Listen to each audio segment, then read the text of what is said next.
Hey guys, tonight we're slipping quietly into a riverside town where the streets are paved with stillness and the lamps flicker like sleepy fireflies. There's no rush here, no notifications buzzing in your pocket, just the hush of water against stone and the distant creak of old wooden shutters easing closed for the night. You're traveling alone, maybe not in miles, but in mind. You've had one of those days, haven't you? The kind where your to-do list grows longer by the hour, and yet somehow you still feel like you're falling behind. You rub your eyes, you stretch your back, and somewhere deep in your chest, a voice whispers, "Please, just let it be quiet for a little while." So before you get comfortable, take a moment to like the video and subscribe, but only if you genuinely enjoy what I do here. And let me know where you're listening from and what time it is. Where you are, your presence here means more than you know. Now dim the lights, maybe turn on a fan for that soft background hum, and let's ease into tonight's journey together. You arrive just as the sun exhales its last golden breath. The town, like your mind, seems to be slowly exhaling too. Shops are shuttering dogs curling into doorways, and the scent of wood smoke drifts lazily through the evening air. You pause at a small stone bridge where koi fish linger in the ripples. Their slow movement mirror your own size. It's the kind of town where nothing shouts. Even the cats walk quietly. You pass under a willow tree, its fronds brushing your shoulder like the softest question. Ahead, lanterns begin to glow dim orange halos in the growing dusk. Most shops have extinguished theirs, all but one. On the far side of the village square, a single storefront remains lit. Its paper doors glow with warm light, and inside, a man in a faded indigo robe adjusts a teapot over the coals. He's not young, but not old either. His face wears time with kindness, like a book well read and never rushed. You pause again. Your feet, uninvited but welcome, begin to walk toward him. The shop is tiny, just 2 low tables and a wooden bench. A pair of sandals rest by the door, abandoned by someone already cozy inside. Through the window, you see dried herbs hanging in bundles, sage chrysanthemum, perhaps a little lemongrass for luck. The man looks up and sees you watching. He smiles. Not the way vendors do when they see coins in your pocket, but the way someone might smile when they see rain falling on a garden after a long drought. He doesn't wave you in. He doesn't advertise. He simply tilts his head as if to say, "If you need peace, there's room here." And isn't that what you need? Not a transaction, not advice, just a place where you don't have to be anything. No deadlines, no usernames, no goals. Just breath, just being. So you slip inside. The door slides shut behind you with a soft tap. The floorboards creak politely, and you remove your shoes.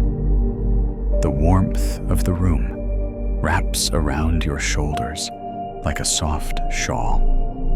He gestures to the cushion across from him. You sit, and there it is, first cup of tea.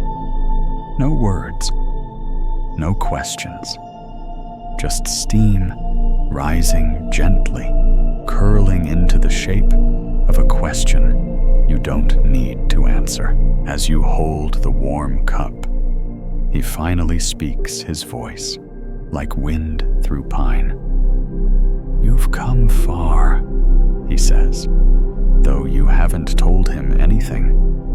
Some journeys are measured not in steps, but in the weight you leave behind. You nod. The words sit beside you, not demanding understanding, just keeping you company. He pours himself tea and lets the silence stretch like a cat in the sun. You feel no pressure to speak. And in that space, you begin to feel something you hadn't noticed in a long while. Your breath, slow, steady, like waves touching sand. On the wall behind him is a small wooden carving of a lotus in bloom. Beneath it, written in brush strokes that dance like falling leaves, is a simple quote from the Buddha. "Let go of what you think you know. Be like the river, never clinging, always moving." You sip. The tea tastes of jasmine and stillness. You smile without meaning to. Outside, a night bird calls.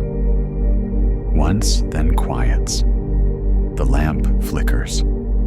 You rest your hand on the table and feel the grain of the wood, smooth in places, worn in others, like the man before you. This shop, you realize, is not about selling tea. It's a doorway into something slower, gentler, something most people rush past on their way to things they think they need. You look at him and ask softly, "Why are you still open?" Everyone else has closed. He smiles again. "Kindness," he says, "doesn't keep hours." And in that moment, something inside you shifts. Just a little. Like a leaf finally letting go of the branch. So now, dear traveler, let me ask you gently, when was the last time you truly allowed yourself to sit with no purpose but presence? Let's rest here a while. There's so much more to this quiet little town. You sit quietly, the warmth of the tea nestled in your palms, like a calm heartbeat. Outside, the evening deepens. The streets are nearly empty now, and yet there's a fullness to this stillness, like the pause between two notes in a song that somehow holds the entire melody. You glance toward the shop's open paper screen, noticing a curious detail. Directly across the street sits another tea shop. It's stranger, newer, brighter. The kind with polished glass windows and fancy signs painted in gold leaf. The kind that wants you to notice it. Even at this hour, someone is still rearranging display jars, jingling bells, clinking cups, fussing with things. There's a kind of urgency to it. You see a young woman behind the counter, moving briskly, her brow creased like a scroll of unfinished tasks. You look back at the shop you're sitting in now. So quiet, so unbothered, as if it had nothing to prove. You ask gently, "Do you know the merchant across the street?" The man chuckles softly, shaking his head in a way that says, "Oh yes, I know him, but not in the way people think." He refills your cup. The water hisses against the iron pot, and and releases a small cloud of steam that curls and disappears. He doesn't answer your question directly. Instead, he begins to speak in a voice like soft rain on a tin roof. There have always been 2 shops here, he says, for as long as I can remember. His and mine. We opened around the same time, actually. Back then, there was a little bit of competition. You know, who could bring in more customers who had better leaves, who had the fancier cups. He smiles, but his eyes go distant, as though watching an old scene unfold behind your shoulder. But one day, he continues. I noticed something strange. A woman came into my shop. She was quiet, nervous. Her clothes were worn, and she clutched a small coin in her fist, like it was the last one she had. She sat down, ordered a single cup, and nursed it for nearly an hour. He leans back slightly, rubbing his fingers together, remembering. When she left, she bowed, not deeply, just a slight tilt with her hand to her chest. I remember it because in that moment, I felt something change in me. He looks at you directly, his eyes gentle and sharp, all at once. That day, I stopped selling tea. You blink confused. But you're still here, he nods. Yes, I serve tea, but I no longer sell it. Outside, the wind brushes through the trees, whispering secrets you're not quite meant to hear. You let the idea roll around your mind like a smooth stone. He smiles. I'm still paid. People leave coins or food or stories. But from that day on, I stopped treating visitors like customers. I treat them like guests. You look again across the street. The young woman is stacking boxes, now hurrying against time. The shop glows bright, but feels strangely cold. I assume he's done well, you say, softly. Oh yes, the man replies, sipping his own cup. Very well. His teas are excellent. His business is sharp. He's expanded, even. New locations. A contract with a shipping company. He serves many. The way he says it isn't bitter. Not jealous. Just kind of like you'd speak about the wind. It moves, it rushes. It is what it is. Do you ever wish you'd done the same? You ask. He tilts his head thoughtfully, then reaches behind the low counter and brings out a small, worn tin. Inside are bits of dried mandarin peel cinnamon and a few bright pink petals. Try this one, he says, carefully, placing a pinch into your cup. You sip, and your mouth fills with a taste that feels like the color orange at sunset. It's warm, layered, oddly nostalgic. He smiles. That blend is called gratitude. It's never on the menu. You set your cup down slowly. There's a gentle silence now, deep and kind, like sitting beside a sleeping friend. On the wall behind him, your eye is drawn again to the lotus carving and the quote below it. This time, you read the words differently. They don't just hang on the wall, they settle into you. Be like the river, never clinging, always moving, and suddenly you understand something. This shop isn't just a place. It's a decision. A decision to move with the current of kindness rather than the tide of profit. To trust that peace, when offered without a price tag, flows further than gold. A breeze passes through the open door, carrying with it the faint scent of distant flowers.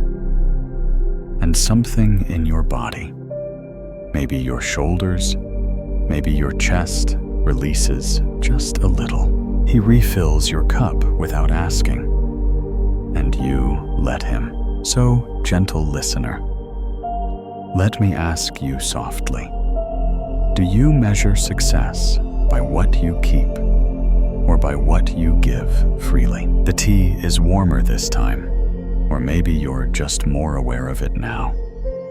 It seems to seep into your fingers, your breath, even the quiet folds of your thinking. You lean back slightly, still cradling the cup, letting the moment hold you instead of the other way around. The merchant settles beside the small brazier, adding another lump of charcoal with slow, practiced hands. The flames catch with a gentle crackle, casting flickering shadows on the wall. One of them looks like a bird in flight. Another, a lotus in bloom. He glances at you and smiles, his eyes soft, amused, as if he knows you've begun to notice things you used to overlook. You've been watching, he says, but not with your eyes. He sets a second cup in front of the empty cushion across from you.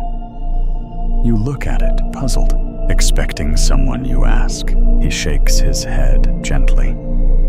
That's not mine. That belongs to the cushion. You look again. The cushion is faded, sun-bleached on one edge, slightly flattened in the middle, like it's hosted many sitters and carried many secrets. Someone used to sit there every evening, he says, almost like a lullaby. She never ordered anything, just sat. Sometimes she'd hum a little tune. Sometimes she'd fall asleep and drool on her sleeve. I'd always brew a second cup, just in case she wanted it. You smile. Did she ever drink it? Once, he says. On the very last evening, you wait. You sense a story unfolding, not for your entertainment, but like a soft wind rolling over tall grass. Natural, unforced. She came during the rainy season, he begins. Always barefoot, always carrying a little clay bell on a string. You imagine her, a woman with wet hair, maybe laughter in her bones, stepping through puddles as if the sky were singing just for her. People said she was strange. The merchant continues, but I never thought so. She just didn't live the way others expected. Didn't buy things. Didn't own anything but that bell. She'd tie it to the edge of the bench, and it would chime whenever the breeze came through. A breeze slips through the doorway, as if on cue, though there's no bell now.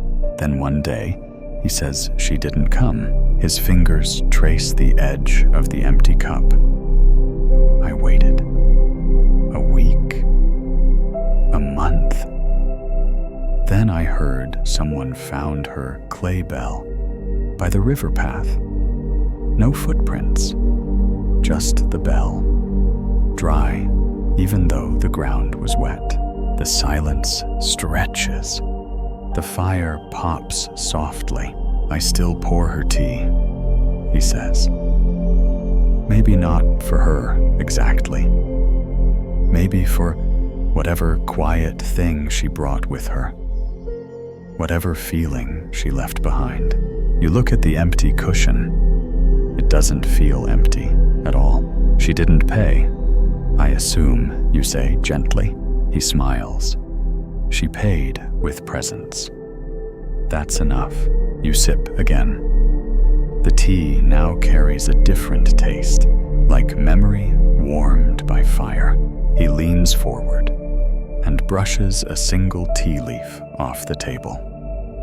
Then he tells you, without looking up, we always think we need more. More money, more followers, more plans.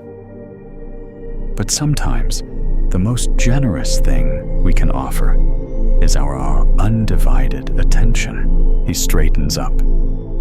That cushion taught me more than any scripture. Behind him, a quiet chime echoes in your imagination, as if the clay bell remembered it used to sing. On the shelf above the stove, a folded piece of cloth catches your eye. Pale blue, stitched with uneven lines. He sees you notice. She left that, he says. It's just thread and cotton. But I've never been cold since. The tea has steeped into your chest now. You feel it humming under your ribs, like a small reminder that gentleness can linger long after its source is gone. The merchant rises to check the kettle. You close your eyes for a moment, not from sleepiness, but from stillness. And in that moment, an image appears in your mind. A cushion, an empty cup, and a bell that rings only when the wind is truly listening. So let me ask you, this dear traveler of thoughts, who or what but sits silently beside you, asking for nothing but giving everything? You open your eyes, slowly, feeling the tea, the stories, the hush of the room. It's all wrapped around you now, like a blanket freshly warmed by the sun. The old merchant returns to his place, settling across from you again, as if no time had passed at all. You're about to ask something about the woman, or maybe about the bell. But he gently raises a hand as if to say, not yet. Instead, he looks toward the door and smiles. A figure is approaching from the shadows. Outside, a man tall and weathered, his clothes patched but clean. He steps inside quietly and bows his head. I'll sit by the wall, if that's all right, the man murmurs. The merchant nods and prepares a cup without asking for payment. The man accepts it with both hands, his eyes soft and grateful. They don't speak after that. They don't need to. You watch all this with curiosity. The moment feels tender, almost sacred. The merchant turns back to you, sensing your question before you speak it. He's a farmer, he says softly. Lost most of his land to a storm a few years ago. Comes in now and then, always brings buttons instead of coins. You look puzzled. Buttons, the merchant chuckles. Yes, buttons. Everyone different. Some shiny, some old, some cracked. He leaves them in a small dish on the counter. You glance at the shelf beside the tea canisters. Sure enough, a little porcelain bowl sits there, filled with buttons. Mother of pearl, wooden cloth, covered, even one shaped, like a tiny heart. He calls them gratitude tokens, the merchant says. I call them reminders. He reaches over and picks one out, a smooth, deep green button, and sets it on the table between you. Sometimes He says people give what they can. Sometimes they give what they love. And sometimes they give what they don't even know is valuable. You watch the button glint in the low firelight. It's nothing, and yet it's everything. You remember your own moments, times when you wanted to give something, but didn't think it was enough. Maybe a compliment left unsaid, a helping hand withheld, because you thought it might seem silly or too small to matter. He pours more tea and begins another story. His tone is calm, but this one, you can tell, carries a deeper current beneath its surface. Once, he says, a woman came in with her son. He was young, maybe 6 or 7. His shirt had a rip under one arm, and he looked hungry. She asked for just 1 cup, said they'd share. He pauses, letting the fire pop gently. I served them, of course. But after she sipped, she realized she didn't have the money. She fumbled in her bag, her eyes panicked, and finally placed a paper flower on the counter. You feel your chest ache a little. She said, "He made it for you." The merchant continues. I looked down at the flower, folded, so carefully, little creases where his fingers had pressed it. And I knew. This was no mistake. This was value disguised. He points to the shelf behind you. You turn. There, nestled between tea tins and old ceramic bowls, is a small paper flower, still holding its shape after all these years. You can almost see the boy's hands folding it. Can almost feel the nervous pride he must have had handing it over. There's an old teaching from the Buddha. The merchant says, voice like slow wind over grass. If you knew what I know about the power of giving, you would not let a single meal pass without sharing it. He looks at you kindly. But giving doesn't always mean food or coins. Sometimes it means attention, or forgiveness, or a quiet space to sit when the world has been too loud. He sets the green button gently back into the bowl. People worry about what they lack, he says, but they forget they're already holding so much. You glance down at your own hands. They're empty, but somehow they don't feel that way. Outside, a night breeze stirs the wind chime near the door. Just once. A clear, sweet note. Maybe someone's listening. You turn your gaze to the farmer by the wall. He's sipping his tea with both hands, eyes closed, resting in the moment, as if it were his only possession. You wonder what kind of button he'll leave tonight. So let me ask you gently, beneath the hush of stars and steam, what small thing have you been holding on to, thinking it's worthless when it might be your most generous gift? The fire burns low now, casting slow-moving shadows across the wooden floor. The quiet in the tea shop has deepened, as if the room itself has begun to listen, leaning ever so slightly closer. You take another sip, and the warmth trails down your throat, like the breath of an old friend. The merchant's gaze drifts again to the empty cushion beside you. His eyes soften. You asked earlier about that cushion, he says, almost dreamily. The one near the stove. You nod.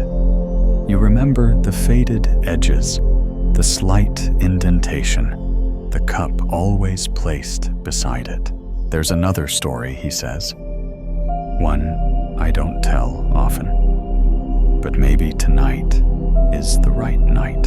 He lifts the kettle slightly, checking its weight, then sets it gently back down. The steam curls upward like a slow-moving thought. She came on a stormy night, he begins. Much like tonight, though the wind then was louder, more impatient. I'd already closed the shop. The lantern was out, but something made me stay a little longer, just cleaning the counter, humming to myself. You imagine the scene, rain slapping the roof tiles, the merchant sweeping in slow circles, the door creaking in protest as the wind tugged at it. Then the door slid open. He continues. There she was, completely soaked, her shawl clinging to her shoulders, her shoes muddy and cracked. He pauses to sip his tea, and you can feel the air shift slightly. This story matters. She didn't say anything, just looked around, noticed I was about to close, and turned to leave. You feel your chest tense, as if you want to stop her even now, even in a story. But something in me, I don't know, called her back. I said, "It's warm here. Stay a while. The storm doesn't ask your permission." He smiles, remembering. She turned back, nodded once, and sat. Right there, on that cushion, your gaze drifts to it again.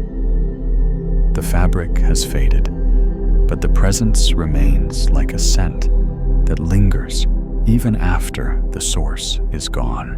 She didn't speak for a long time, he continues, just watched the fire. Her eyes, they had that look. You know the one. Like a person standing in a river, unsure whether to wade forward or be swept away. You do know that look. Maybe you've worn it yourself in quiet rooms, on heavy afternoons, while pretending everything was fine. Eventually, he says she spoke. Just a few words. I've been carrying too much. No details. No explanation. Just a sentence that felt like a door left slightly open in a long abandoned house. The merchant doesn't say what he replied. Maybe he didn't reply at all. Maybe he just poured her tea and let the silence say what words couldn't. She came back every evening after that, he says. Not every week. Not for long. But often enough that the cushion remembered her. You smile at that. The idea of a cushion remembering. One day, he says she left a note beneath her cup. Just a single sentence. I still remember it. Thank you for not asking me to explain. He looks away for a moment, his face in the glow of the coals. That note taught me more than 100 books, he says.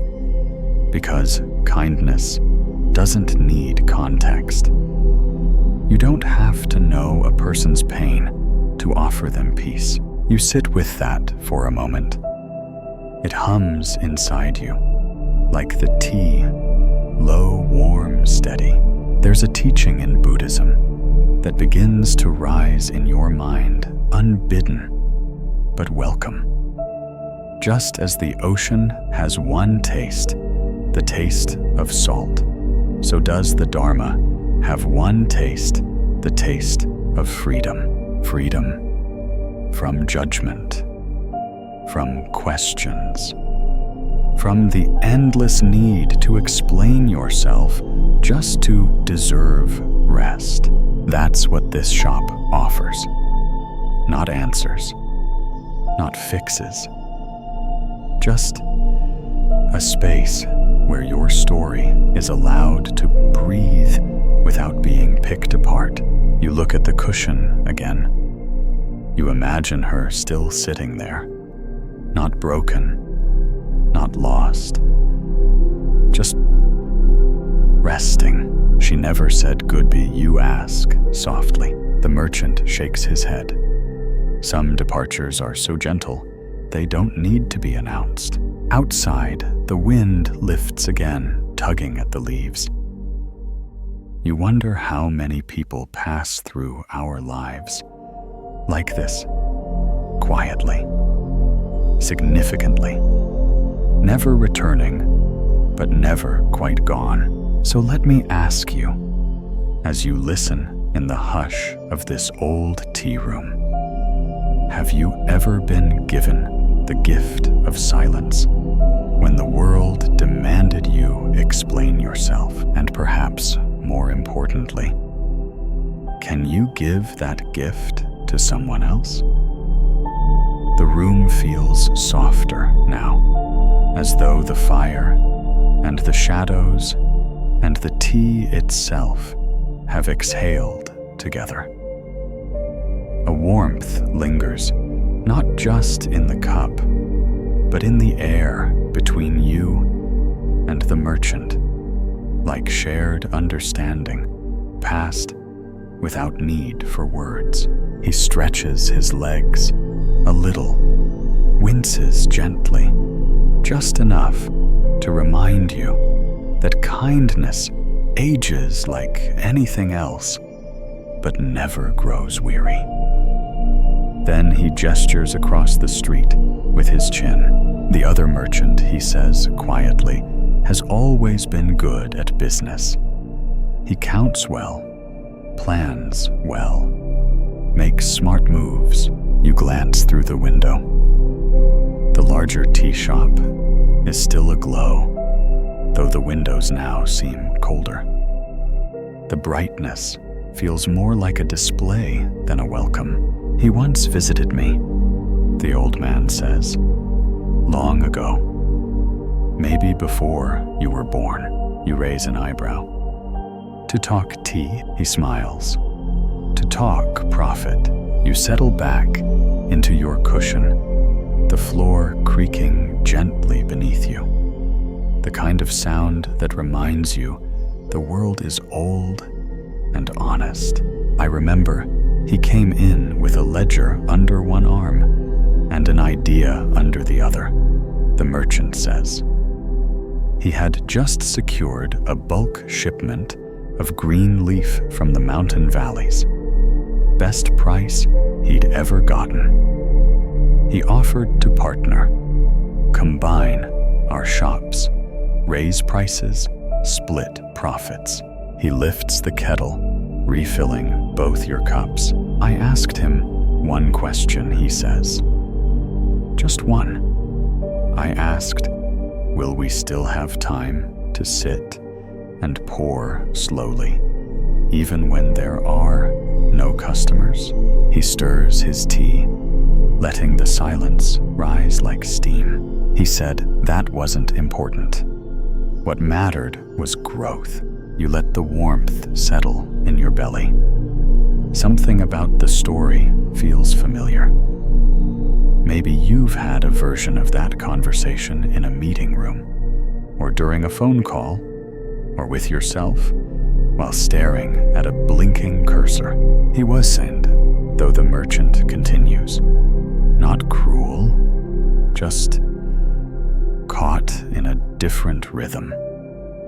The one that sounds like clocks and deadlines and forecasts. The rhythm of more. You nod. You've heard that rhythm too.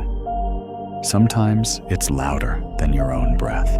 I told him no, the merchant says. And that was the last time he ever stepped inside. He doesn't say this with regret.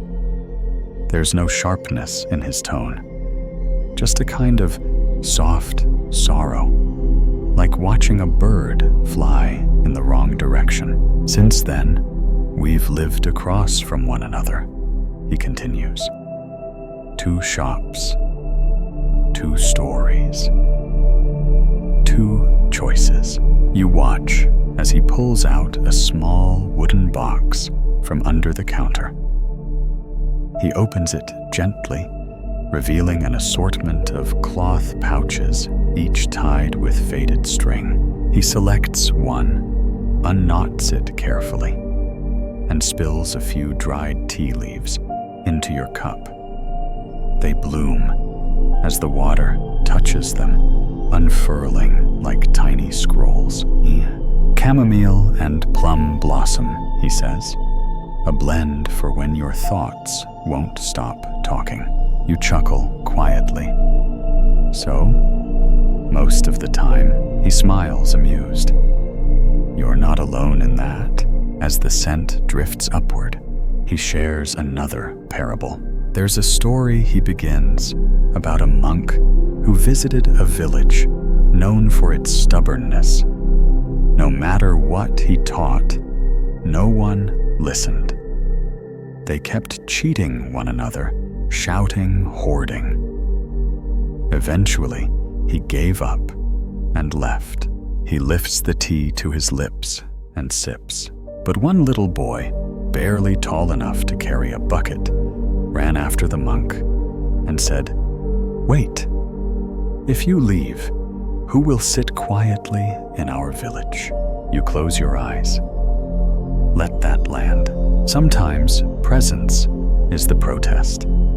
Stillness is the answer. Tea is the sermon. I stayed. The merchant says, simply because someone must. You nod slowly, the meaning soaking into you, like the tea into the leaves. There's a Buddhist teaching one you remember now that says, hatred does not cease by hatred, but only by love. This is the eternal law. You think of the man across the street. Not an enemy, not a villain, just someone walking a different road too fast, perhaps, to hear the river. And you wonder, how many people in our lives are not wrong, just rushed? So let me ask you, now, under the glow of fire and lantern, which rhythm are you walking to? And is it truly your own? The steam from your tea rises in slow, spiraling tendrils, and for a moment, time itself seems to pause. You watch the surface of the cup shimmer gently, like a still lake touched by the lightest breeze. It's quiet again in the shop, so quiet that you can hear your own breath echo back from the wooden walls. The merchant shifts slightly, and his robe rustles like dry leaves. His voice, when it comes, is softer than before, almost as if he's telling this next story more to himself than to you. There was a boy, he begins, who came into my shop many years ago. Maybe 10, maybe 12. A curious thing, he was always running, always out of breath, like life was chasing him. You smile a little. You know someone like that. Maybe you've been someone like that. One evening, he burst in just before closing. The merchant says he'd been sent by his mother to fetch rice. She said to get only the freshest. The boy was proud to do it. Right, he carried her pouch of coins like it was sacred.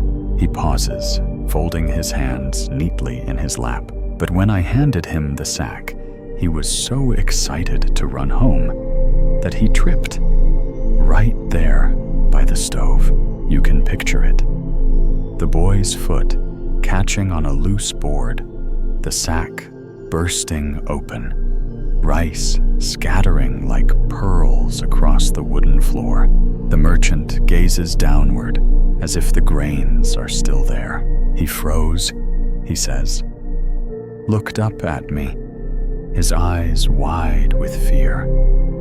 His hands trembled, and I could see it, the story playing out in his head. The punishment, the shame.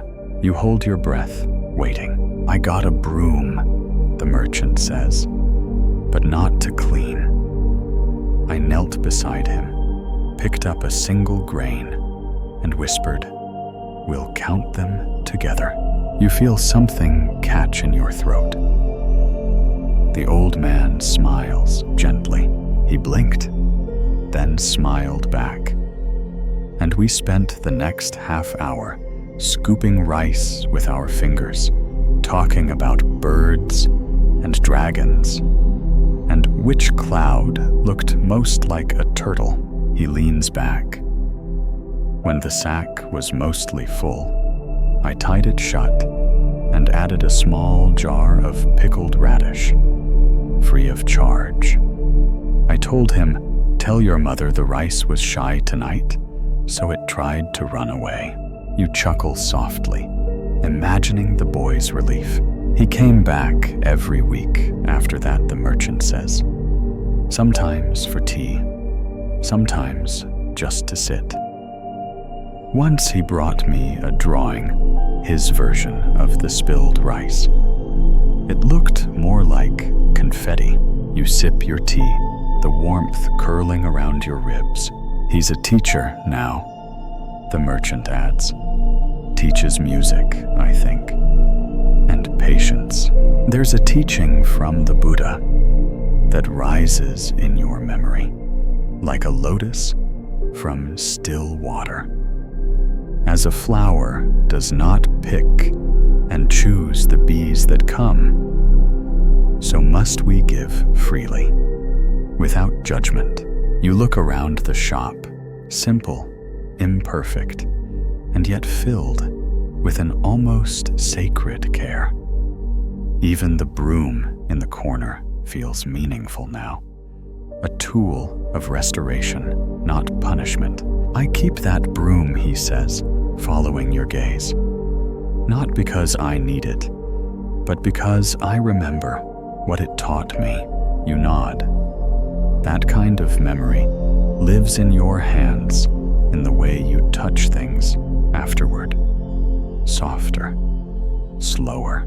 It's easy, he says, to sweep something away.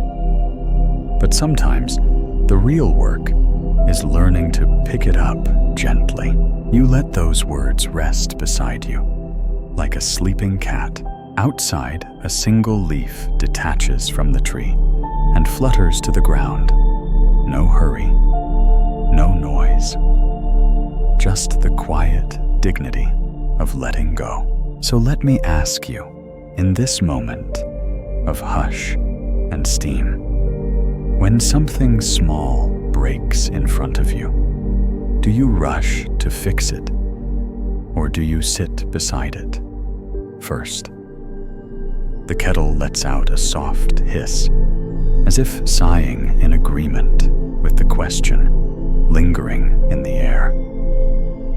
You lean back slightly, feeling the smoothness of the floor beneath your palm, grounding you. The tea is half gone now, but you're in no rush. Nothing in this room hurries, and slowly you're learning to match its rhythm. The merchant's fingers trace the edge of your cup before he speaks again.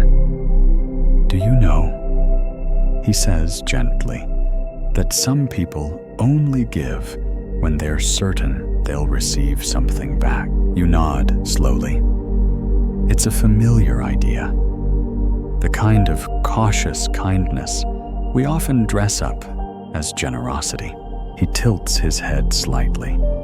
And then there are those who give, not out of wealth, but out of stillness, out of a place that doesn't calculate. He lets the words settle, then begins to tell another story. This one feels older, more mythical, but the way he speaks, it makes it real. Like it happened just yesterday in a shop you passed without noticing. Far to the east, he says, in a fishing village hugged by cliffs and mist, there was a girl who lived alone near the water's edge. Her family had gone one by one, and the sea was her companion. Each morning, she'd leave a bowl of rice at the shoreline, just enough for one mouth. You picture her, a slim figure, in the fog, placing the bowl with both hands, whispering something to the waves. People thought she was strange. Some said she was praying. Others mocked her. What kind of fool feeds the sea? But she did it every day, without fail. One morning, a golden fish appeared in the bowl, not struggling, just sitting calmly in the water. The merchant pauses, eyes twinkling. She was startled, of course, but she didn't touch it, just bowed her head and whispered, "You are not mine to keep." You feel the hairs on your arm rise. She poured the fish back into the ocean. And from that day forward, strange things began to happen. Fishermen returned with nets full after days of emptiness.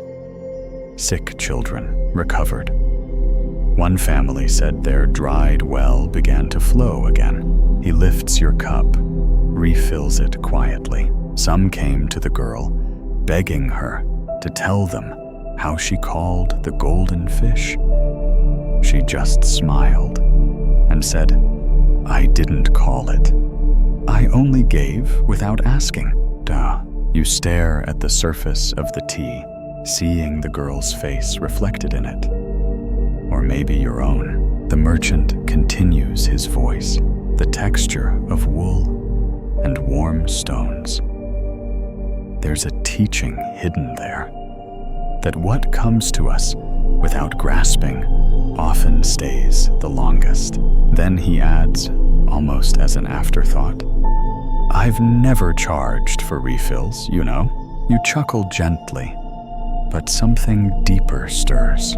How often have you given only with a subtle hope of something in return, even if it's just praise, or appreciation, or acknowledgement? I've had wealthy men offer me gold, the merchant says, jewels, even deeds to land. I took none of it, but I once wept over a single apricot, soft and bruised, handed to me by a boy who had nothing else. A breeze sneaks in through the doorway, fluttering the hanging herbs. The scent of lavender and mint fills the air. There's another teaching from the Buddha that surfaces in your mind now. If beings knew the fruits of giving, as I know them, they would not let a single moment pass without offering. You sip your tea again, feeling its flavor now as a kind of understanding. The merchant sets a small stone on the table in front of you. It's smooth, oval-shaped, painted with a tiny white circle. "A woman left this here last spring," he says. "She said she had no words left, so she left stillness instead." You stare at it.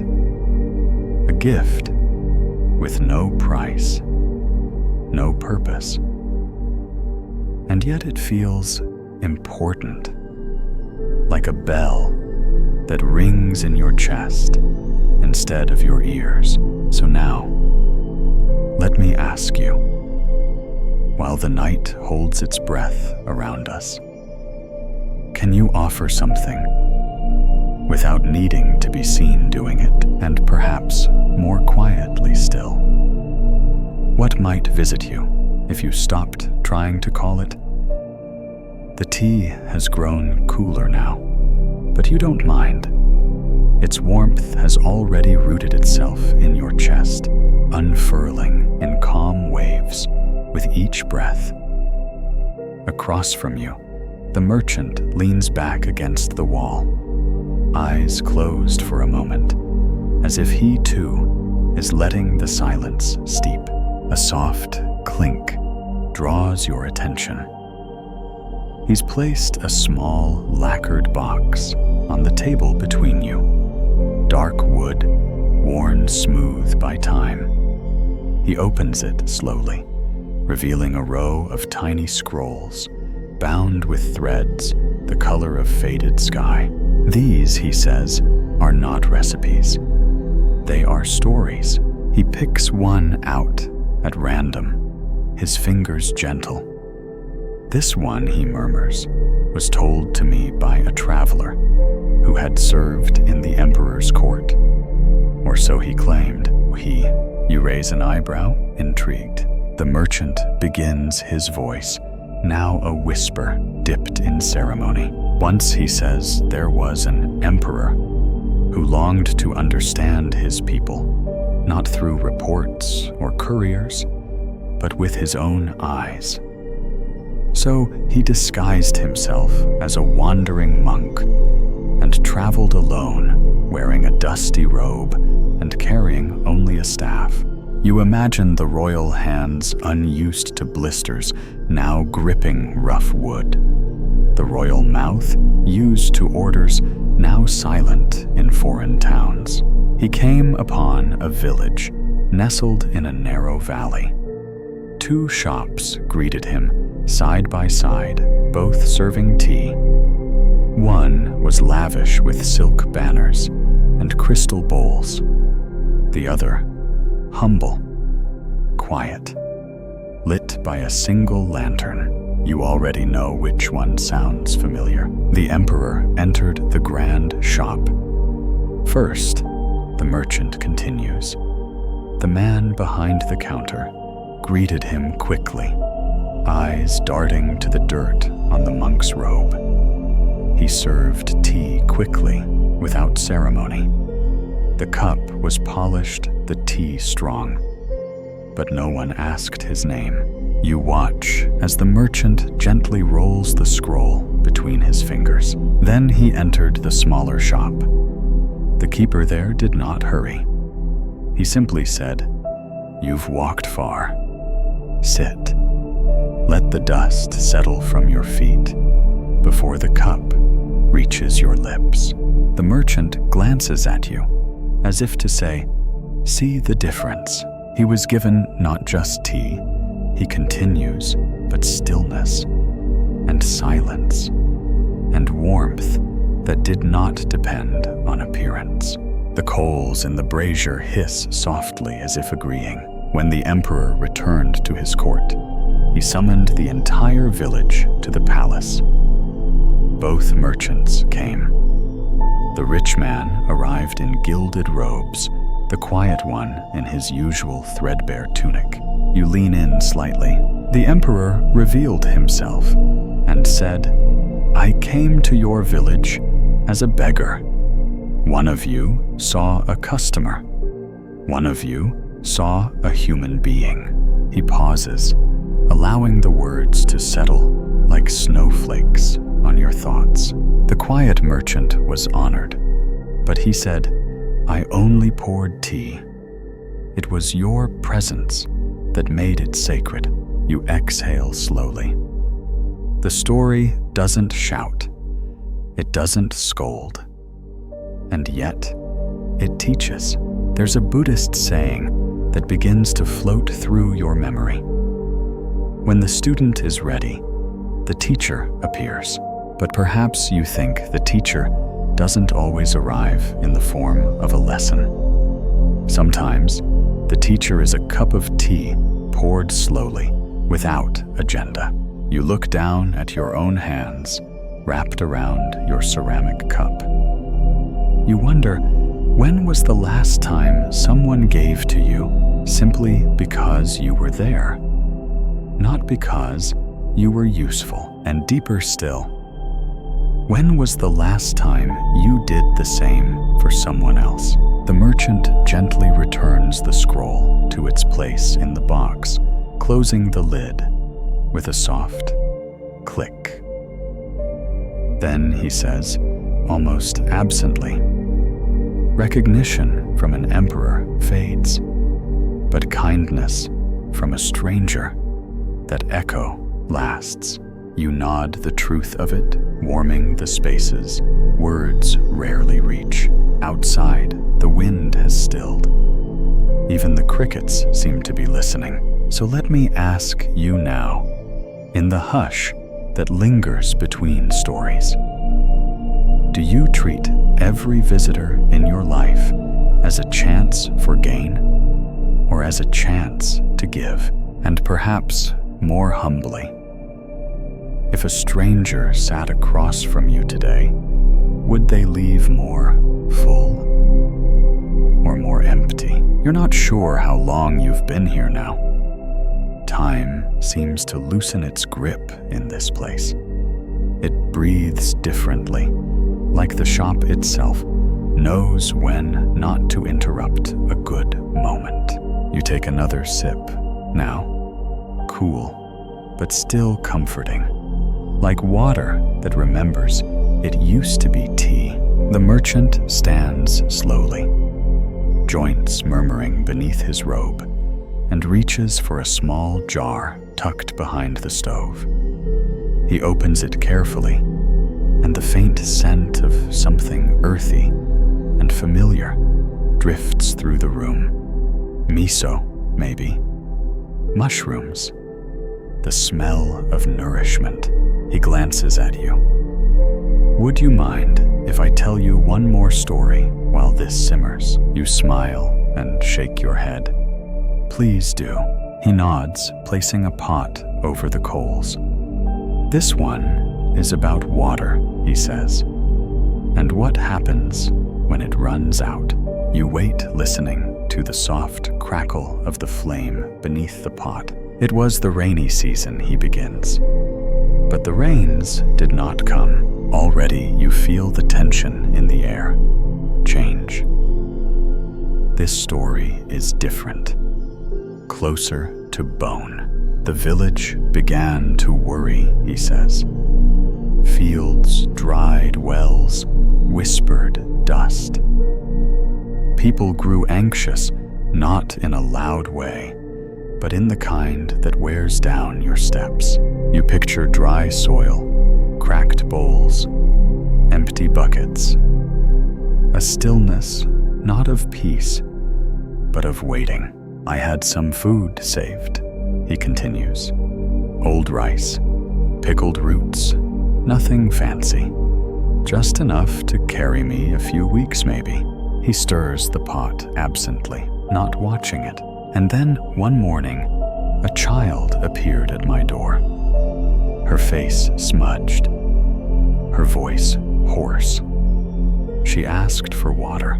You feel your throat tighten. I gave her the last of mine, he says. Then found myself boiling herbs just to create a little steam.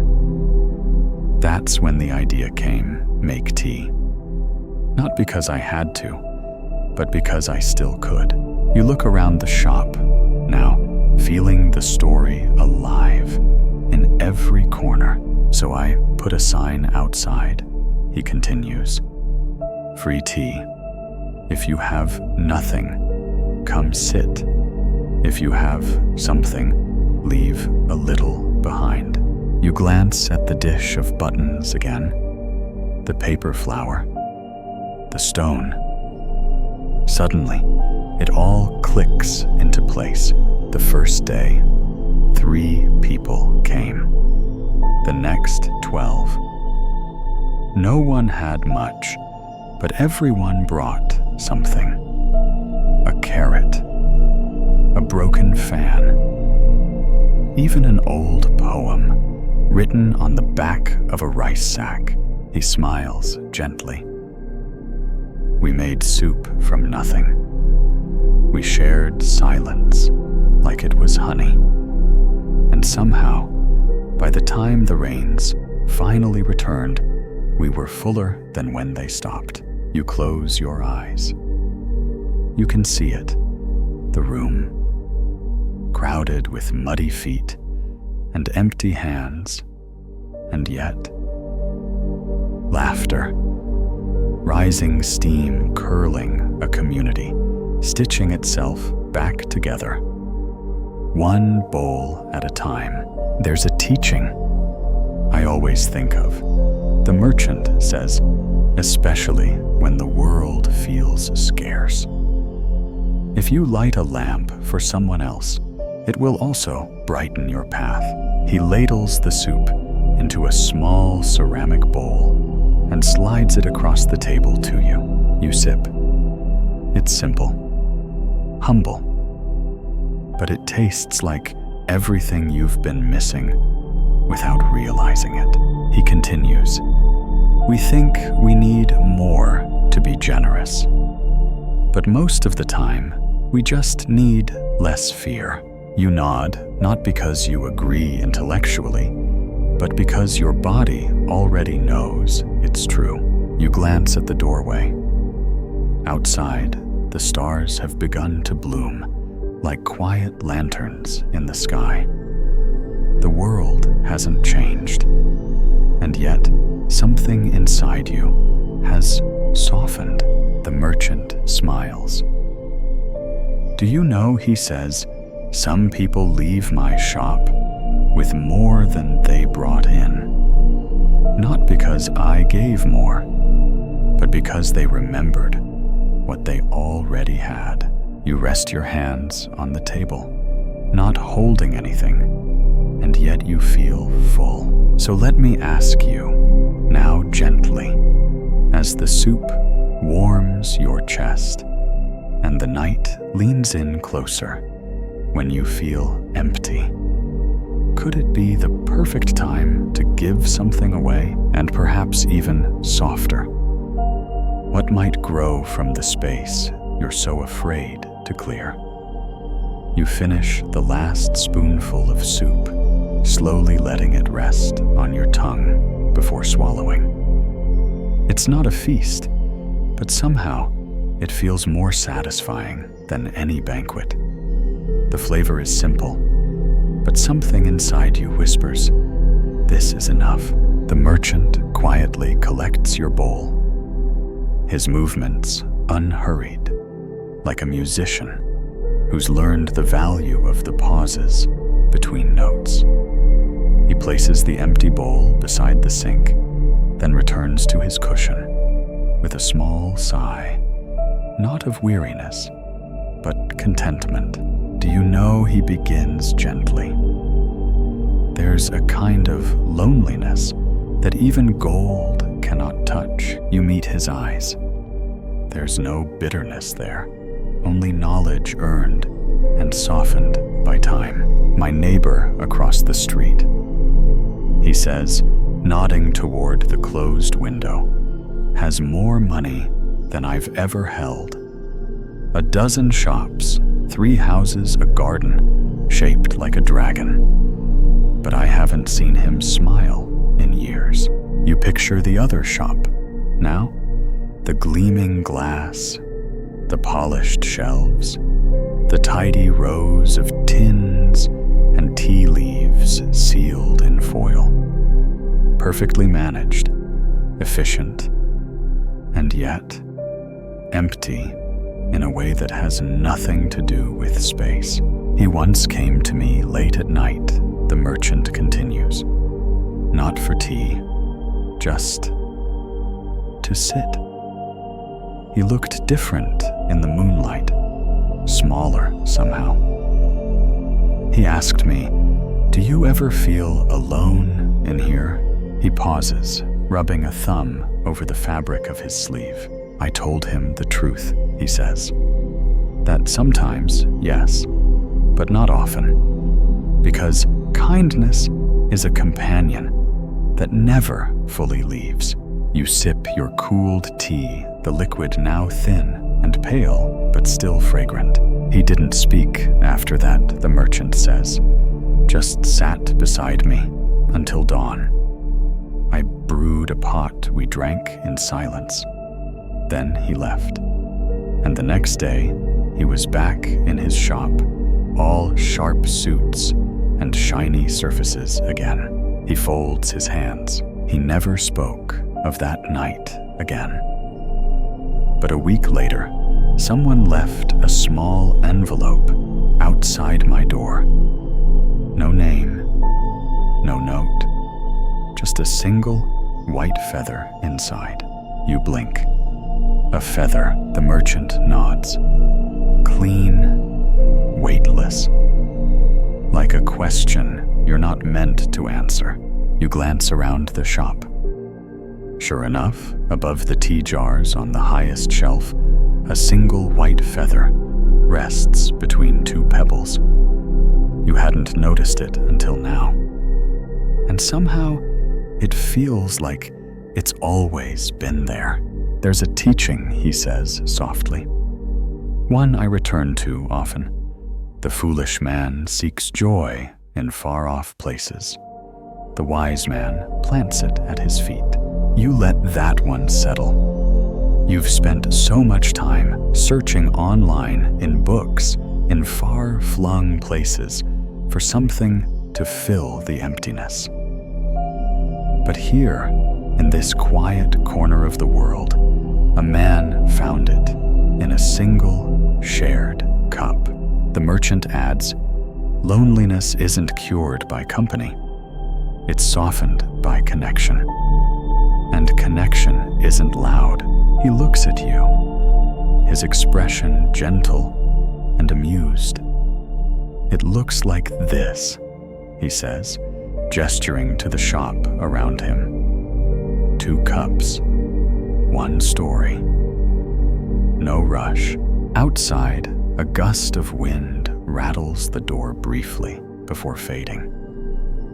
You hear distant footsteps on stone. Someone else heading home, or maybe just beginning their own quiet search. You place your cup down. It's empty now, but your chest feels full. Sometimes, the merchant says, people don't want anything from you. They just want to know they're welcome. And perhaps without knowing it, you needed the same. So let me ask you, softly now, beneath the hush of feather and fire, is the emptiness you feel a lack of things, or a lack of true presence? And deeper still, when someone sits beside you in silence, do you see them, or only the space they take? The fire has gone low again, burning now in soft pulses, like a tired heartbeat at peace. The shop is steeped in that rarest of moments, where the body, the mind, and the room all seem to agree on one thing: we are here, and that is enough. The merchant reaches beneath the bench and brings out a small cloth-wrapped object. He places it between you both with quiet reverence, untying the knot with fingers that move like pages turning. Inside is a bowl. At first glance, it looks plain, unglazed clay, uneven in shape, a pale line of crack glimmering faintly along one side. You lean closer. The line is gold. This bowl, he says, was broken. Twice. Once by accident. Once by fear. You raise an eyebrow. The first time I dropped it, he explains with a soft smile. Too quick. Too careless. A customer had left in anger, and I wasn't paying attention. It cracked clean across the middle. You nod, listening. I could have thrown it away. That's what we usually do, isn't it? When something no longer looks perfect. But instead, I tried to mend it. He turns the bowl slowly, letting the golden seam catch the firelight, not with glue, not with shame, but with gold lacquer kintsugi, the old Japanese way of honoring the break, by making it part of the beauty. You trace the seam with your eyes. It's not hidden, it's celebrated. The crack is what makes the bowl unique. But the second break, he continues, was different. A woman picked it up one night. She was trembling. I think something in her had just ended a marriage, a hope, maybe even a story she had told herself for too long. He places a finger lightly against the bowl's rim. She held it too tightly, like we do when we're afraid something precious might leave us. You nod slowly. You've known that feeling, the grasp that cracks the thing you love. She was horrified, he says, offered to pay, begged to replace it. I told her, it's already teaching us something. He smiles gently. So I repaired it again. And this time, it glowed even more. The fire dances along the seam, delicate, luminous hole in its brokenness. There's a teaching, he says softly, that I keep beside this bowl. Just as the lotus grows in mud, so does wisdom grow in broken things. You stare at the bowl, and in it, you begin to see your own cracks, tiny lines along your heart, your past, your plans. Places where life pressed too hard, where something fell apart, where something healed, but left a seam. And now, maybe you wonder if those seams are not flaws, but threads of gold waiting to be honored. The merchant adds, people try to be whole before they offer themselves to others. But what if it's the cracks that allow others to pour their love into us? Outside, the wind returns soft, thoughtful. It taps at the door, but doesn't insist. You take a slow breath. This bowl, this small, imperfect, shining bowl, has just become one of the most sacred things you've ever seen. Many people want to be useful, he says. Strong, unbroken. But I've found more comfort in this flawed little bowl than in any perfect one. He wraps it again carefully, gently, not hiding it, but tucking it in, like a child being laid to sleep. So let me ask you, as you feel the seams within yourself soften beneath this quiet night, what part of you have you hidden simply because it once cracked? And deeper still, if your truest beauty lies in the lines you try to erase, can you learn to love them into gold? The golden seam of the bowl lingers in your mind long after the cloth wraps it up again. You picture it glowing softly, even in darkness, even in memory. Some things once seen cannot be unseen.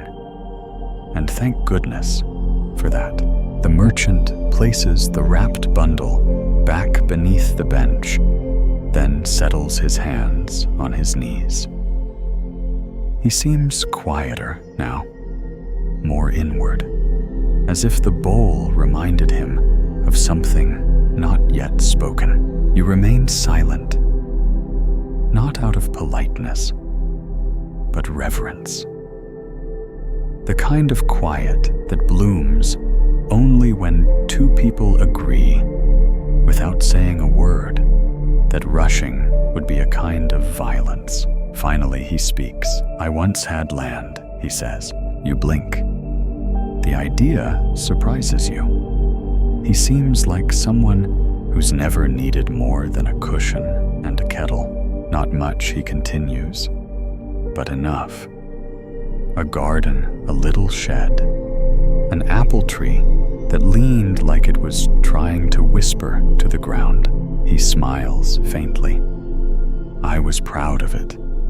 I used to rake the leaves every morning, talk to the vegetables. I even named the rocks. You chuckle softly. Of course he did. But over time, he says, I began to want more. Not just apples, but figs. Not just rocks, but a fountain. I thought, if I had a little more space, I could do so much more good. His voice carries no judgment, just the gentle recognition of a familiar trap. So I bought more land, then more again. I expanded the garden, hired help, built a wall to keep out thieves. Though no one had ever stolen a single pear, he exhales slowly. And one day, I realized I hadn't sat under the apple tree in over a year. You feel that like a bell, deep and ringing. I had more, he says, but I had less of myself. My mornings weren't for tea. They were for measuring things, planning, managing. I stopped listening to the birds. I stopped naming the rocks. He turns his palms upward, as if surrendering even the memory of what he once held. Then a drought came, he continues.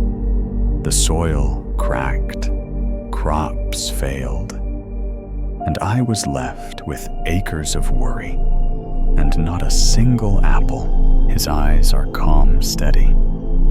He's not sad now. He's just free. I let it all go, he says. Piece by piece. Sold the land. Gave the tools to a temple garden. Came back here to this shop. He pats the floor beside him. Just this. One room. One kettle. One tea bowl. And you realize it's not less. It's everything. There's a Buddhist saying that brushes your mind like a leaf falling on water. To have enough is happiness. To have more than enough is suffering. You sit with that. You think of your closet, your calendar, your shelves, all the things you thought you needed to be enough, to be good, to be worthy. But you know, he adds, it wasn't the land or the tools that weighed me down. It was the need to be more than I already was. He smiles gently. A need I fed like a hungry dog, and it never stopped barking. The kettle whistles softly, almost playfully. He pours you one more cup. This one has the aroma of barley and something floral, chrysanthemum, perhaps. You sip. It's the kind of taste that doesn't announce itself. It just stays calmly. There's a sweetness in smallness, he says. But the world doesn't teach us that. It teaches us to climb, to reach, to gather. He leans in, not conspiratorial, but intimate. But I've found the deeper peace isn't in what you hold. It's in what you can release, without bitterness, without fear. Just open your hand and let it float away like a dandelion puff. You imagine it. Now one of your ambitions, one of your old tight stories, lifting from your palm like a seed into the wind. Gone, but not lost. He sits back, resting his spine against the wall. And when I let go of the garden, he says, the tree visited me in dreams. Not the fruit, just the shade. So let me ask you, now, beneath this flickering light and the hush of barley, steam.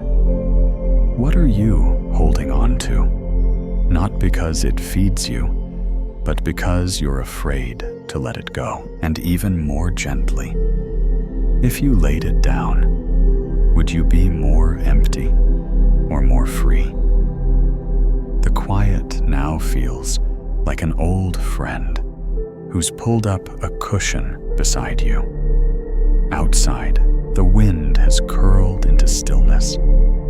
Even the trees seem to be listening. Their leaves settled their branches, content to stop reaching for a while. The merchant stands slowly and walks to the doorway. He opens the paper screen just a little, just enough to let in the scent of night air, cool, sweet, and faintly smoky from distant hearths. He doesn't speak for a while.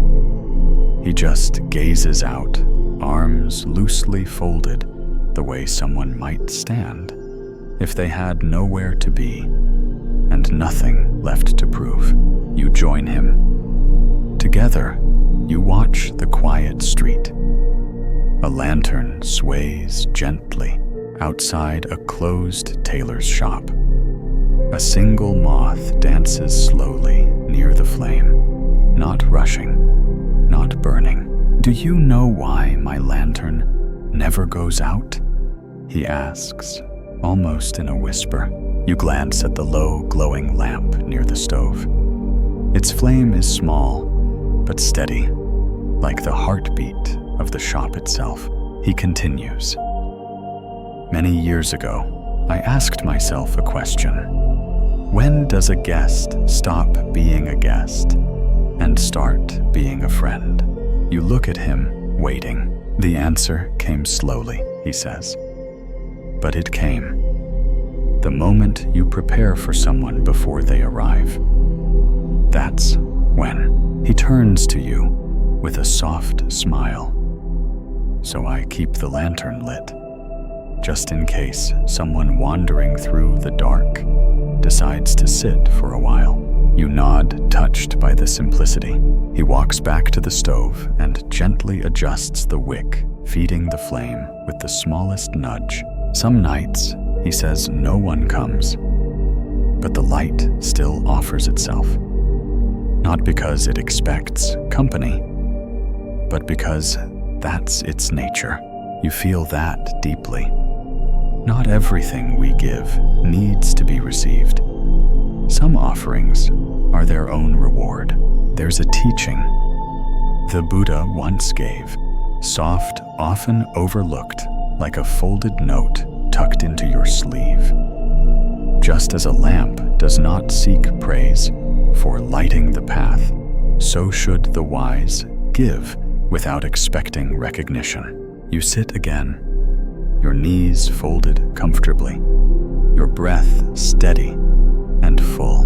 Do you know, he adds, a woman once came in during a thunderstorm, soaked to the skin.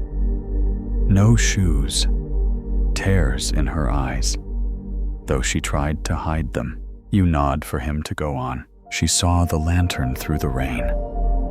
She said it was the only reason she didn't keep walking. He pauses. She sat here for hours, never spoke a word. At dawn, she left, but I found a note tucked under her cushion. He walks to a drawer and carefully pulls out a folded piece of cloth. Inside, wrapped like something sacred, is a small note. The ink faded, but legible. You lean in and read. Some nights, the only thing that saved me was a stranger's light. You swallow gently. She never came back, the merchant says. But that note reminded me we never truly know the reach of our small kindness. He places the note back in its cloth and returns it to its resting place. This shop isn't a business. He says it's a lantern. I just happen to pour tea while it burns. You close your eyes and feel the meaning settle inside you. like sediment in a glass of water, quietly, completely. There's no fanfare here, no grand lesson stamped with exclamation marks, just a soft, living truth, a life spent offering without needing to be needed, becomes a refuge. Outside, the moth circles once more, then flies off, perhaps full now, perhaps simply satisfied. So let me ask you this. As the lantern glows and the room holds your breath, what kind of light do you leave burning for others you may never meet? And more tender still, if no one ever said thank you, would you still keep it lit? The night has grown thick around the tea shop, wrapping the town in its soft velvet shrouds. The moon has risen fully now, casting silver over rooftops and turning shadows into pools of calm.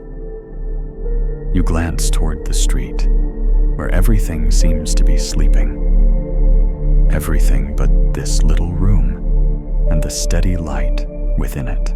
The merchant pours the final cup without asking. You realize, with a small smile, that he's never once asked if you wanted more. He just knew you needed it, the way a tree knows when to release its leaves. He places the cup before you, then rests his hands on his knees, quiet again. Not withdrawn, just whole. I suppose, he says slowly.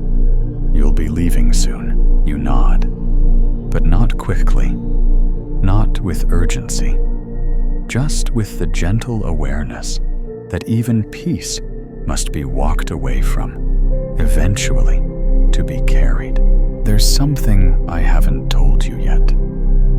He continues, his voice like the last page of a well-worn book, about why I opened this place. Not just the how, but the why. You lean in slightly, the cup warm in your hands once again. Years ago, he says, I was like the man across the street. Busy, proud, always building, always reaching. He folds his fingers together, not tightly, just thoughtfully. I chased recognition. Not applause exactly, but something quieter. I wanted to be known.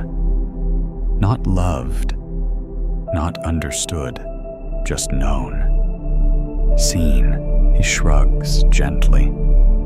But the more I built, the more invisible I became. To others, to myself. You nod. The feeling is familiar. The subtle ache of having everything, and yet feeling like a stranger in your own life. One night, he says, I found myself in a temple, not as a pilgrim, just tired. A monk sat beside me. We didn't speak for hours, just watched the candle flicker. You can see it clearly in your mind, the two of them, side by side, unhurried by the need for conversation. When I finally asked him how he endured the silence, he smiled and said, It's not silence, it's presence without noise. The merchant takes a sip, swallows thoughtfully. That night, I realized I didn't need to be known. I needed to be available. He gestures around the shop. This place isn't here to prove anything. It's here in case someone needs to remember that they matter before they explain, before they perform, before they even speak. You look down at your hands again. Still. Quiet. Holding not just tea, but something heavier and lighter at once truth. Outside, the stars seem closer now, like they've drawn nearer to listen. I've watched many people come and go, the merchant says. Some changed, some untouched. But all of them were seen. He smiles softly. And now so are you. The cup is empty, not drained, but completed. You stand slowly. He doesn't rush you. He simply nods, as if to say, yes, it's time, but no need to hurry. At the door, you glance back once more. The lantern still burns. The cushion by the stove still waits. The buttons still rest quietly in their bowl. And in the corner, the old broom leans with grace. You bow slightly. Not from habit, from gratitude. The merchant bows back deeper. As you step outside, the night welcomes you, like a long-lost sibling. The path beneath your feet feels different now, not because the stones have shifted, but because you have. So let me ask you one last time before you disappear into the hush of stars. What do you carry with you now that you didn't when you arrived, and even softer? Can you offer it to someone else without asking them to earn it? Let's pause here. Just breathe for a moment. The story has poured itself out like a final cup. But before the night carries you fully into sleep, let the warmth of what you've heard settle quietly into your chest. Let it hum, let it rest, let it glow. Now, wherever you are, in your bed, in a chair by the window, on a couch, where the blanket only half covers your toes, just let your body begin to dissolve into comfort. Let your eyes grow heavier, even if they're still open. Let your breath move like waves that no longer crash, just ripple and roll onto a quiet shore. You've heard a story, yes, but more than that, you've been offered a space where nothing is demanded of you. No improvements, no fixes, just this, the sacredness of being present. You don't have to hold on to every detail. You don't have to remember every teaching. Let them drift through you like incense smoke, leaving only their warmth behind. The lantern in the tea shop still glows. Even if you never return, it will stay lit for the next traveler, the next soul in need of gentleness. So now let yourself rest. You are not broken. You are not behind. You are not too late.